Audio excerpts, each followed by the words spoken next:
അപ്പോൾ ഞാൻ ചോദിക്കണത് ഈ ഭാഗത്ത് ഇപ്പോൾ ബോംബെയുടെ ഈ ഭാഗത്ത് അങ്ങനെ ഒരു സദ്യ ഒരുക്കാൻ വേണ്ടിയിട്ട് സദ്യക്ക് ആവശ്യം വന്ന ആൾക്കാർ ആദ്യം ഓർക്കുന്നത് താങ്കളായിരിക്കുമോ? പല അങ്ങനതില്ല, പല ആൾക്കാരുണ്ടല്ലോ, ഇത് എല്ലാത്തിലും കോമ്പറ്റീഷൻ ഉണ്ട്.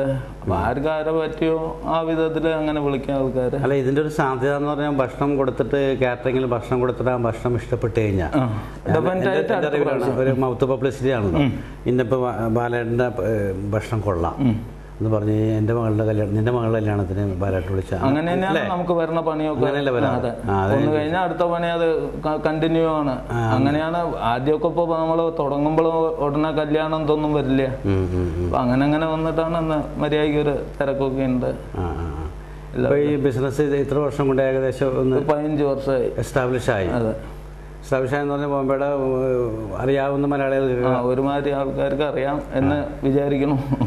ഇതിന് ശ്രദ്ധിക്കേണ്ട കാര്യങ്ങൾ എന്തൊക്കെയാണ് ശരിക്കും കാറ്ററിംഗിൽ? ഇതിലെന്താ തൊഴിൽ സാധനങ്ങൾ മെയിൻറ്റെയിൻ ചെയ്യണം. അതായത് ആഹാരം ഇതിന് നമ്മൾ ഒരുവിധ കംപ്ലൈൻറ്റ് ഭയങ്കര ഉത്തരവാദിത്തപ്പെട്ട കാര്യം, ഉത്തരവാദിത്വവും പിന്നെ അതേപോലെ ആ ടേസ്റ്റും മെയിൻറ്റെയിൻ ചെയ്യണം. അതായത് 10 രൂപ കിട്ടും പറഞ്ഞ് എന്തെങ്കിലും ചെയ്തിട്ട് അങ്ങനെ വിടരുത്. 10 രൂപ ലാഭം കമ്മിയായാലും ആ ആഹാരം മെയിൻറ്റെയിൻ ചെയ്യണം. എന്താ പലവിധ ആൾക്കാരും വരും. ചിലപ്പോൾ പാവപ്പെട്ടവരും വരും, പണക്കാരും വരും. ചിലപ്പോൾ കുറച്ച് എന്തെങ്കിലും പൈസ കമ്മിയാക്കി ചെയ്തതാന്ന് പറയും. നമ്മളത് ചെയ്യും. എന്നാലും ആഹാരത്തിൻ്റെ കാര്യത്തിൽ വ്യത്യാസം ഉണ്ടാവില്ല. ഭക്ഷണം നല്ല വൃത്തിയായിട്ട് കൊടുക്കണം, ഡീസൻ്റ് ആയിട്ട്. ഇലയിൽ പിന്നെ അത് ഈ സാധാരണ ഇപ്പം ചില പാതിയും ബഫേ കഴിയണം. ബഫേഡ് ലഞ്ച് കല്യാണത്തിന്. അതായത് എല്ലാവിധ ആൾക്കാരും ഇവിടെ ഉള്ളതാണല്ലോ. ഒരു 50% ഇല സദ്യ, 50% ഈ ബഫയാണ് വെക്കുന്നത്. ബഫേ ആകുമ്പോൾ വെസൽസും കാര്യങ്ങളൊക്കെ എല്ലാം ഉണ്ടല്ലോ. അങ്ങനെ ഇല്ലാത്ത വാടകയ്ക്ക് എടുക്കും. പിന്നെ അതിനുള്ള പണിക്കാരും തനി ആൾക്കാർ, നോർത്ത് ഇന്ത്യൻ ആൾക്കാർ വരും. ചൈനീസിൻ്റെ ഐറ്റാന്ന് വെച്ചാൽ അവർ വരും. നൂഡിൽസ് അല്ലെങ്കിൽ മഞ്ചൂരിയൻ, ഫ്രൈഡ് റൈസ്, അങ്ങനെയൊക്കെ അതിനകത്ത് തനി ആൾക്കാർ സെപ്പറേറ്റ് ആയിട്ട് ആൾക്കാർ വരും. ഏറ്റവും കൂടുതൽ ആൾക്കാരെ വെച്ചിട്ട് സദ്യ ഒരുക്കിയത് എവിടെയായിരുന്നു എന്നാണെന്നൊക്കെ ഓർക്കുന്നുണ്ടോ? അതായത് ഒരു 1300 പേരുടെ ഒരു 2 വർഷം മുമ്പ് ഇവിടെ ഗോരഗോൺ സ്പോർട്സ് ക്ലബ്ബ് പറഞ്ഞ അവിടെ ഉണ്ട്. അവിടെ ഒരു നായരുടെ മകളുടെ കല്യാണം, മലയാളിയായിരുന്നു. അത് വളരെ ബഫേ ആയിരുന്നു. ഇല കിട്ടുമെന്നല്ല, ഇലയൊക്കെ എവിടെ അവൈലബിൾ? ഇവിടെ തന്നെ ഇവിടെ എല്ലാം കിട്ടും. ഗോരഗോണിലെ എല്ലാം ഇവിടുത്തെ മാർക്കറ്റിലെല്ലാം കിട്ടും. ഇലയുടെ ഒക്കെ വില കേരളം വെച്ച് നോക്കുമ്പോൾ കൂടുതലായിരിക്കും. ഇവിടെ എല്ലാം വില കൂടുതലാണല്ലോ അല്ലേ? അതെ. ഈ ഇല വരുന്നത് എവിടെ നിന്നാണ് വരുന്നത്? ഈ വസായി വീരാർ പറഞ്ഞ ദിക്കുന്നാണ് ഇവിടെ. അവിടെ നിന്നാണ് കൂടുതൽ വരുന്നത്. അതെ. പിന്നെ ഇവിടെ എന്താ എല്ലാ ഊണിനും നാക്കലയാണ്. നമ്മുടെ നാട്ടിൽ ഈ കഷ്ണാക്കി ഇടും, ഇവിടെ ഒക്കെ നാക്കലയാണ്. നാക്കലെന്ന് പറയുമ്പോൾ തലപ്പ്, ഇലയുടെ തലപ്പ് 2 സൈഡും ഉണ്ടാവും. 2 സൈഡല്ല, ലാസ്റ്റ് കട്ട് ചെയ്യും. നമ്മുടെ നാട്ടിലൊക്കെ വെച്ചാൽ കട്ടയില ഇടും, ഇവിടെ അതില്ല. എല്ലാ ഊണിനും തന്നെയാണ് ഇലയാണ്. ഇത്രയും നാളത്തെ ഈ കാറ്ററിംഗ് ജീവിതത്തിനിടയിലേ ഒരു സംതൃപ്തി തോന്നണല്ലേ മറ്റുള്ളവർക്ക് ഭക്ഷണം കൊടുത്തിട്ട്? ഉണ്ടല്ലോ അല്ലേ? സംതൃപ്തി. അവരും സംതൃപ്തിയാണ്, നമ്മളും അതേപോലെ. നമ്മളൊന്നും ഇല്ലാണ്ട് വന്നതാണെന്ന് നല്ലൊരു സ്ഥിതിയിലുണ്ട്. അതേപോലെ നാളെയും എല്ലാവരും വിളിക്കണ ആ ഒരു ഇതുണ്ടല്ലോ. അതുപോലെ നമ്മൾ ആ ലിമിറ്റ് പണിയേ ഉള്ളൂ. ചില മുഹൂർത്തത്തിന് 3-4 കല്യാണമൊക്കെ വരും ഒരേ സമയത്ത്. അപ്പോൾ മുമ്പൊക്കെ എടുത്തായിരുന്നു, ഇപ്പം അതില്ല. ഇപ്പോൾ ഒരു കല്യാണം എടുക്കുള്ളൂ. ലേബർ പ്രോബ്ലം ഉണ്ട്. അതായത് ബോംബെയിൽ ഒരു കല്യാണം എന്ന് പറഞ്ഞാൽ ചിലപ്പോൾ ഒരു മുഹൂർത്തത്തിൽ 10-20 കല്യാണം ഉണ്ടാവും. അപ്പൊ ലേബർ ഷോർട്ടേജ്. അപ്പോൾ നമ്മുടെ കപ്പാസിറ്റി എത്രയുണ്ട് ആ ലേബറിനെ വെച്ച് എടുക്കാൻ പറ്റുന്നത് എടുക്കുന്നുള്ളൂ.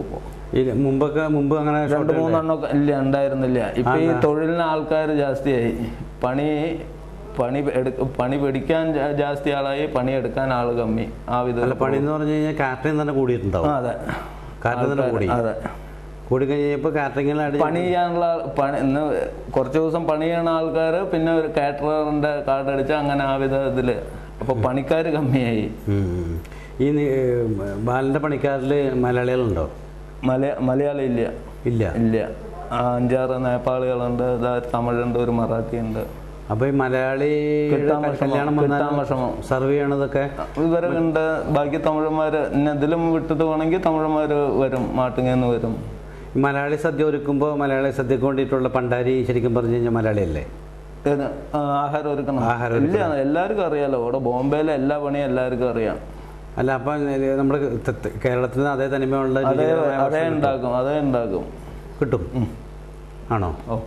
ഇനിയിപ്പോൾ സപ്പോസ് ഒരു പണിക്കാരൻ വന്നില്ലെങ്കിൽ താങ്കൾക്ക് ഇറങ്ങാന്നുള്ളത് ഞാൻ ചെയ്യുന്നുണ്ടല്ലോ. ചെയ്യാറുണ്ട് ആണല്ലേ? പിന്നെ ഇത്രയും കാലത്ത് ഈ കാറ്ററിംഗ് ജീവിതത്തിനിടയിലേ എന്തെങ്കിലും വേദനിപ്പിക്കുന്ന അനുഭവം ഉണ്ടായിട്ടുണ്ടോ? ഇല്ല, അങ്ങനെയല്ല. ഈ പണിക്കാര് ചില ദിവസം വരാമെന്ന് പറയും. നമ്മൾ ചിലപ്പോൾ 12 മണി വരെ ചിലപ്പോൾ ലേറ്റ് ആവും. ഇവരൊക്കെ ഓരോ ദിക്കിൽ നിന്ന് വരണവരാണ്. ഒരു പണി കഴിഞ്ഞിട്ട് അങ്ങനെ 1-2 പ്രാവശ്യം പണിക്കാർ വരാണ്ട ബുദ്ധിമുട്ടി ആ വിധം ഒരു ഇത് ഉണ്ടായിട്ടുള്ളൂ. അല്ല, കൃത്യമായിട്ടെന്ന് വെച്ചാൽ ഇത് ഭയങ്കര ഉത്തരവാദിത്തപ്പെട്ട ഉത്തരവാദിത്തം. എന്താ അറിയോ, ഈ പുറമേ നിന്ന് വരണവരൊന്നും പെർമനന്റ് ശമ്പളക്കാരല്ല. പണി ഉണ്ടെങ്കിൽ വിളിക്കുമ്പോൾ വരും. അപ്പോൾ ചിലപ്പോൾ വന്നില്ലെങ്കിൽ നമ്മളൊന്നും ചെയ്യാൻ പറ്റില്ല. അല്ല, വന്നില്ലെങ്കിൽ അപ്പം പിന്നെ പെട്ടെന്ന് അപ്പം നമ്മൾ ഉള്ളവരെ വെച്ചിട്ട് എങ്ങനെ അഡ്ജസ്റ്റ് ചെയ്യണം? ഉള്ളവരെ വെച്ചിട്ട് ചെയ്യുമ്പോൾ തിരക്ക് കൂടിയ ഒരു സദ്യ ആണെങ്കിൽ അതുകൊണ്ടാണ് പണി ലിമിറ്റായിട്ട് എടുക്കുന്നത്.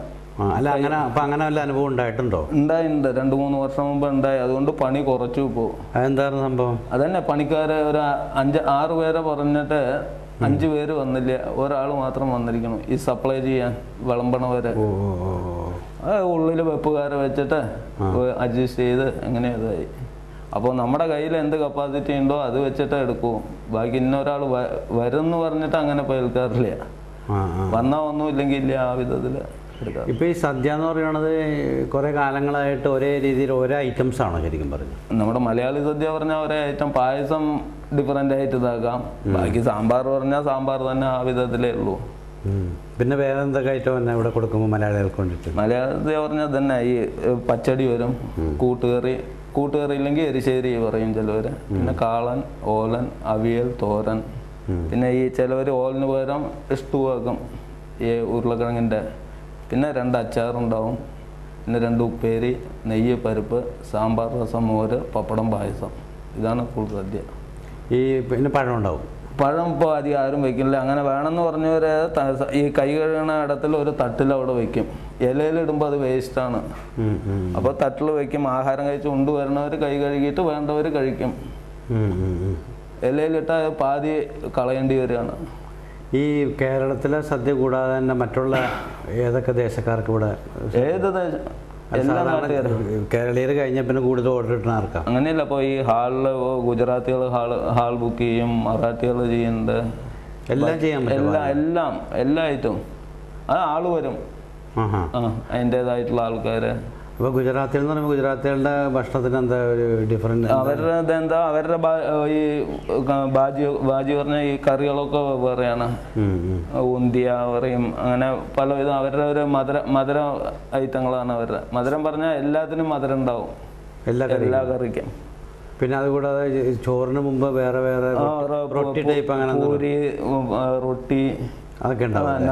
നാൻ റൊട്ടി, അങ്ങനെ എല്ലാവിധ ഐറ്റം ഉണ്ടാവും. മഹാരാഷ്ട്ര അതേപോലെ മധുരത്തിലെ ഗുലാബ് ജാം, രസമലായി, അങ്ങനെ ഒരുപാട് ഐറ്റം വെറൈറ്റി. അപ്പം അതിൻ്റെതായിട്ടുള്ള ആൾക്കാരുണ്ട്, അവർ വന്ന് അത് ചെയ്തിട്ട് പോകും. മഹാരാഷ്ട്ര ആണെങ്കിലോ? മഹാരാഷ്ട്ര പറഞ്ഞാൽ അവരുടെ വേറൊരു ടൈപ്പ്. മസാല റൈസ്, അങ്ങനെ ദാള്, ചന മസാല, കുർമ, അങ്ങനെ. ദാലില്ലാത്തൊരു പരിപാടി ഇല്ല. ദാളെല്ലാം നമ്മുടെ കേരള ആ ഭാഗത്ത് സാമ്പാർ, ഈ ഭാഗത്ത് ദാള്, ആ വിധ ഐറ്റങ്ങൾ.